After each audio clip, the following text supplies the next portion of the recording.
कैसे हैं आप सब। हम लोग आज देखने वाले हैं नर्वस सिस्टम। लेकिन नर्वस सिस्टम जो है ना, उसकी वजह से अभी हम बोल पा रहे हैं, आप सुन पा रहे हैं, हमारा वीडियो देख पा रहे हैं, कोई सो पा रहा है, कोई हंस पा रहा है, कोई चल पा रहा है, कोई दौड़ पा रहा है। Every activity possible with the help of nervous system. समझे? सिस्टम सिस्टम मतलब क्या होता है? देखिए, सिस्टम जो है ना, वो होता है कि वो दो तीन चीज़ मिलकर बना हुआ वो चीज़ होते हैं, जिनके वजह से अगर उसमें से कोई एक भी काम करना बंद कर देता है तो वो सिस्टम कंप्लीट नहीं होता है। फॉर एग्जांपल देख लेते हैं हम लोग, कंप्यूटर अगर ले लेते हैं जिसे हम लोग सिस्टम कहते हैं, उसमें से अगर एक कोई भी उसका कीबोर्ड अगर उसको हटा दिया जाए, क्योंकि माउस हटा दिया जाए तो वो प्रॉपरली काम नहीं करेगा। तो सिस्टम मीन्स होता है कि दो तीन चीज़ मिलकर एक साथ अगर प्रॉपरली काम करता है तो उसे हम सिस्टम कहते हैं। तो नर्वस सिस्टम, देखिए नर्वस सिस्टम क्या है ना, देखिए नर्वस सिस्टम 3 पार्ट में यहाँ डिवाइड हो जाता है। सेंट्रल नर्वस सिस्टम जिसे हम CNS कहते हैं, पेरिफेरल नर्वस सिस्टम जिसे हम PNS कहते हैं, और ऑटो नर्वस सिस्टम जिसे ANS हम लोग कहते हैं। देखिए first of all central nervous system हम लोग देख लेते हैं। देखिए सेंट्रल नर्वस सिस्टम में यहाँ 2 पार्ट में डिवाइड हो जाएगा। फर्स्ट आ जाएगा ब्रेन और सेकंड आ जाएगा स्पाइनल कॉर्ड। देखिए ऐसे देखा जाए नर्वस सिस्टम में जो मेन वर्क होता है या जो मेन चीज़ होता है वो हमारा सेंट्रल नर्वस सिस्टम ही होता है, और उसमें भी सबसे ज़्यादा जो रिस्पॉन्स देता है और जो उसका मेन वर्क होता है वो ब्रेन होता है। इसे हम ब्रेन कहते हैं और स्पाइनल कॉर्ड को हम लोग सेकेंड ब्रेन भी कहते हैं। तो ब्रेन में हम लोग देख लेते हैं कि ब्रेन में यहाँ ब्रेन 3 पार्ट में डिवाइड हो जाएगा। फर्स्ट आ जाएगा आपको fore brain, mid brain and hind brain. देखिए फोर ब्रेन यहाँ पे 3 पार्ट में डिवाइड हो जाएगा। देखिए फोर ब्रेन है ना, ये क्या है, फोर ब्रेन में फर्स्ट ऑफ ऑल आ जाएगा आपको सेरिब्रम आ जाएगा, थैलेमस आ जाएगा और हाइपोथैलेमस आ जाएगा। देखिए सेंट्रल नर्वस सिस्टम आपको नाम से ही समझ में आ रहा है, सेंट्रल बोले तो ये हमारे नर्वस सिस्टम का सेंटर वाला चीज होता है। तो देखिए सेंट्रल नर्वस सिस्टम हम लोग ब्रेन में देख रहे हैं, फोर ब्रेन के अंदर में सेरिब्रम। देखिए सेरिब्रम में क्या होता है ना, ये हमारे ब्रेन का 66%, जी बिल्कुल 66% सेरिब्रम वर्क करता है हमारे ब्रेन में। ये क्या कर 66% हमारे मतलब हिस्सा को ले लेता है ब्रेन के अंदर। ये क्या करती है ना, ये हमारे अंदर की जो हमें याद करने की शक्ति होती है, जो हम किसी भी चीज़ को हम लोग याद कर पाते हैं, पुराने चीज़ भी याद करके हमारे माइंड में जो रह पाते हैं, वो सेरिब्रम में होता है। सेरिब्रम के माध्यम से ही हमें कोई भी चीज़ याद रह पाती है, कोई भी चीज़। और ये जो है ना सेरिब्रम, अगर जिनका बहुत ज़्यादा मजबूत होता है उनके बहुत सारी चीज़ें याद रहती है, ढेर सारे क्वेश्चन वगैरह भी याद करके पढ़ने में भी ज़्यादा हेल्प होता है। और जिन लोगों का सेरिब्रम कमज़ोर हो जाती है, जिनको ये सेरिब्रम ठीक से नहीं काम करती है, वो मतलब रिएक्ट ही अलग डिफरेंट से करते हैं, वो किसी को पहचान नहीं पाते हैं। वो ठीक से देख कर इस तरह देख कर बोलेंगे कौन है आप, क्यों है आप, तो वो बढ़िया से नहीं पहचान पाते हैं। उनकी मतलब बोले तो मेमोरी थोड़ा वीक हो जाती है। थैलेमस और हाइपोथैलेमस नेक्स्ट वन जो देख रहे हैं हम लोग, वो थैलेमस और हाइपोथैलेमस। देखिए इसका नाम आपको मिल रहा है तो काम भी मिलेगा। देखिए थैलेमस जो होता है ना, हमारे बॉडी के बाहर की जो भी बाहर की सेंसिटिविटी है उसको रिप्रेजेंट करता है। बाहर की जो भी हम महसूस करते हैं, हमारा बॉडी जो बाहर की चीज़ों को महसूस करता है वो थैलेमस से होता है। और हाइपोथैलेमस हमारे बॉडी के अंडर की। फॉर एग्जाम्पल देखिए थैलेमस जो है ना, जैसे ही हम जैसे घर से निकलें तो हमें ठंड जैसा महसूस होगा तो वो हमें थैलेमस बताएगा। हमारे अंदर ठंड जैसा महसूस होगा वो थैलेमस बताएगा।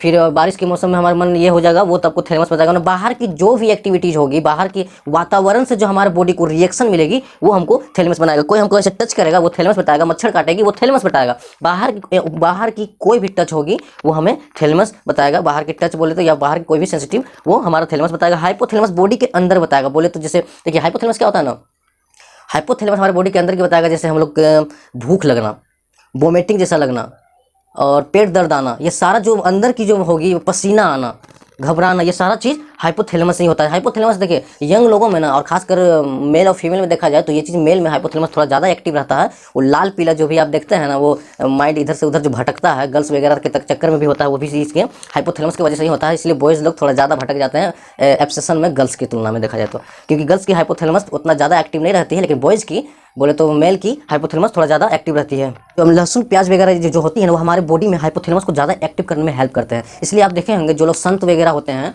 वो लोग ज़्यादातर लहसुन प्याज वगैरह को नहीं खाते हैं, क्योंकि उनका हाइपोथैलेमस एक्टिव ना हो जाए। और एक्टिव अगर हो जाते हैं जिन लोगों का, जो संत लोग का, वो आसाराम बापू जैसे लोग बन जाते हैं। तो लाल पीला ये वगैरह में इधर उधर मन भटकने में, सारा चीज़ में हाइपोथैलेमस काफ़ी हेल्प करता है। मतलब लड़कों को बिगाड़ने में काफ़ी हेल्प हाइपोथैलेमस करता है। नेक्स्ट हम लोग देखेंगे मिड ब्रेन। मिड ब्रेन का क्या वर्क होता है, ये हमारे सुनने और देखने में हमारे ब्रेन को हेल्प करती है। हमारे बॉडी को सुनने और देखने में मिड ब्रेन हेल्प करती है। नेक्स्ट वन हम देखते हैं हिंड ब्रेन। हिंड ब्रेन भी 2 पार्ट में डिवाइड हो जाता है। एक हो जाता है सेरिबेलम और एक हो जाता है मेडुला ऑब्लांगेटा। सेरिबेलम, देखिए सेरिबेलम जो है ना, वो हमारे बॉडी को कंट्रोल करता है। मतलब जैसे चलना फिरना दौड़ना, वो जो भी होता है उसमें हमारे बॉडी को बैलेंस करता है सेरिबेलम।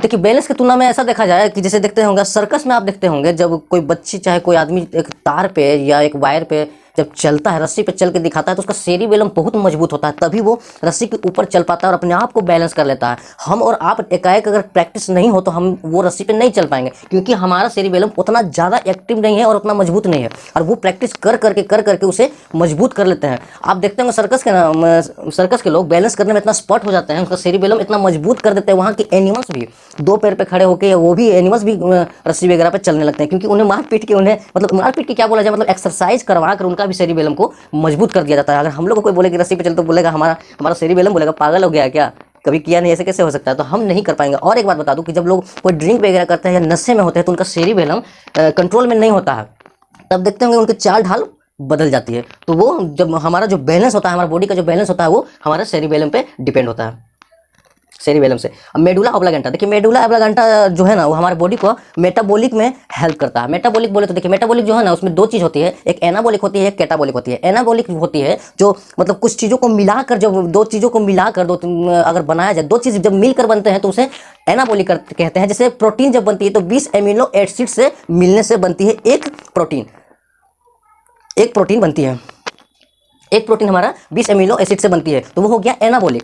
और कैटाबॉलिक किसे कहते हैं, देखिए कैटाबॉलिक टूटने की क्रिया को हम कैटाबॉलिक कहते हैं। जैसे हम खाना खाते हैं तो हमारा फूड जब डाइजेस्ट होता है तो वो कैटाबॉलिक हो गया, वो टूटता है, हमारा फूड हमारे बॉडी के अंदर जाने के बाद टूटता है तो वो कैटाबॉलिक हो गया। और एनाबॉलिक और कैटाबॉलिक दोनों जब आपस में मिल जाते हैं तो उसे हम मेटाबॉलिक कहते हैं। तो मेडुला ऑब्लांगेटा क्या करता है, हमारे बॉडी को मेटाबॉलिक में हेल्प करता है। बोले तो हमारे पाचन शक्ति, जैसे हम लोग देखिए कोई भी चीज़ हम लोग खा लेते हैं या पानी हम लोग पी लेते हैं, जूस वगैरह पी लेते हैं, तो क्या हम बॉडी को ऑर्डर देते हैं कि हम जो खाएं उसको पचा देना। अगर आपकी मन नहीं होगी तो क्या आप उसे रोक पाएंगे कि हाँ हम जो अभी सेब खाए हैं या अभी हम जो भी फ्रूट वगैरह खाए हैं वो एक दिन रुक जाना और 2 दिन के बाद पचना, ऐसा हो सकता है क्या? नहीं हो सकता है।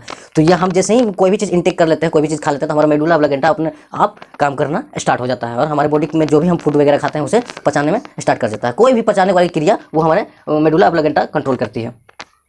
नेक्स्ट वन हम देखते हैं पेरिफेरल नर्वस सिस्टम, PNS। देखिए पेरिफेरल नर्वस सिस्टम यहाँ 2 पार्ट में डिवाइड हो जाता है, क्रेनियल नर्व और स्पाइनल। क्रेनियल नर्व हमारे बॉडी में जो होती है वो हमारे इसमें 12 जोड़ी होती है, 12 पेयर में, ये 12 पेयर में होती है क्रेनियल नर्व। और स्पाइनल नर्व जो होती है वो 31 पेयर में होती है, 31 पेयर में होती है।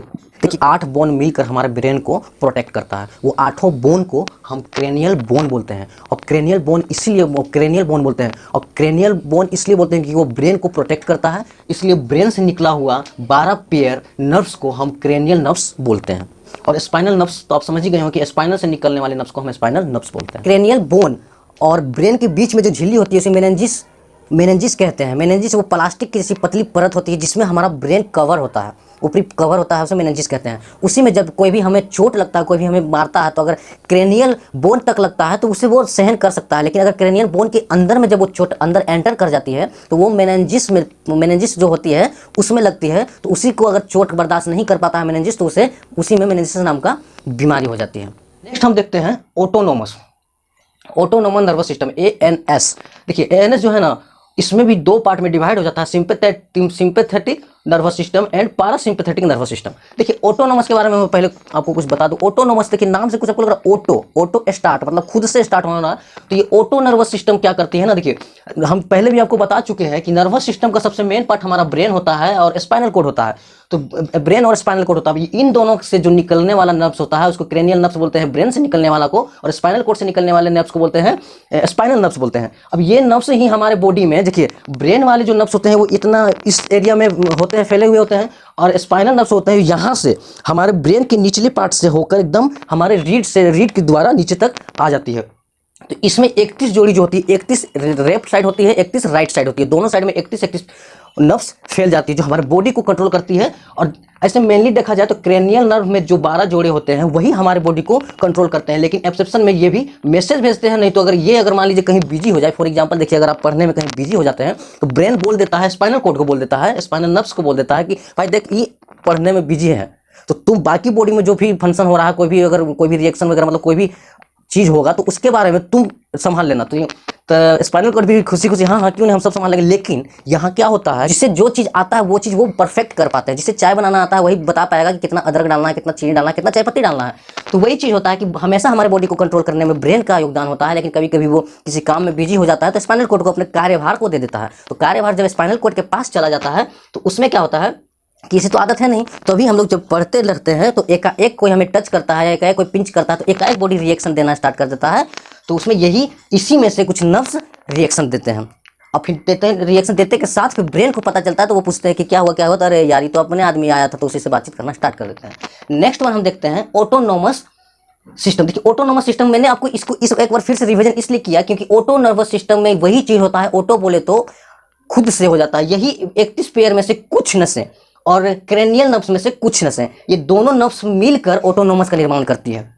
ऑटोनोमस में सिंपैथेटिक होता है और पैरासिम्पैथेटिक। देखिए सिंपैथेटिक क्या है ना, सिंपैथेटिक है एक जो रिएक्शन देता है वो सिंपैथेटिक आ जाता है। जैसा कि मैंने आपको इसमें भी बताया, इसी में से कुछ नर्व्स इसमें आ रहे हैं तो वही रिएक्शन करेंगे। सिंपैथेटिक में क्या होता है ना, जैसे आप कहीं जा रहे हो, एकाएक से मानिए कि छत पे आप हो, चाहे कहीं आप रास्ते में जा रहे हो, एकाएक कोई सांप आ गया, तो एकाएक जो रिएक्शन आपका बॉडी में आ जाता है, एकाएक आप हड़बड़ा जाते हो, वो चीज कोई आपको फ्रेंड रस्सी ही आपके रास्ते पे फेंक दिया तो आप एकाएक डर गए। पहले जो आप डरे उस क्रिया में सांप, मतलब आप रस्सी को सांप समझकर जो डरे वो आपका सिंपैथेटिक में आ जाएगा। लेकिन जब आप देख नहीं कि वो तो रस्सी था तो वहां पैरासिम्पैथेटिक आ जाएगा। जब आप देखकर आपका बॉडी को आप नॉर्मल कर लिए, आपका बॉडी जब नॉर्मल होना स्टार्ट करता है उसमें पैरासिम्पैथेटिक काम करता है, और जब डरते हैं आप उस समय सिंपैथेटिक काम करता है। पैरासिम्पैथेटिक आपको डर को फिर कंट्रोल करने में हेल्प करता है। जैसे मानिए ना कि गांव घर में कभी शादी ब्याह होती है ना, तो दो लव करने वाले लोग क्या छत पे वगैरह पे या स्कूल पे बुलाते हैं अपना गर्लफ्रेंड को मिलने के लिए। तो देखिए क्या होती है, अकेले खड़ा है कोई, तो एकाएक पायल की छन छन छन छन आवाज आने लगेगी, डर भय होना स्टार्ट हो जाता है। वो चुप्पे बैठा हुआ रहेगा, एकाएक देखेगा बाल एकदम खुला हुआ, एकदम डर के हालत खराब हो जाएगा, फिर बोलेगा तो हमरे वाला है। तो जब हमरे वाला ऑप्शन आया ना, उस समय पैरासिम्पैथेटिक काम किया, और जब तक डर के चक्कर में जो रोंगटे खड़े हो रहे थे वो सब टोटल रोंगटे खड़ा होने में जो हेल्प कर रहा था वो हमारा सिंपैथेटिक आ जाएगा। तो मुझे उम्मीद है कि आप लोग को नर्वस सिस्टम समझ में आ गया होगा। अगर इसमें कहीं और भी प्रॉब्लम होगी तो आप हमें मैसेज कर सकते हैं, और हमें आप इंस्टाग्राम पर भी कांटेक्ट कर सकते हैं।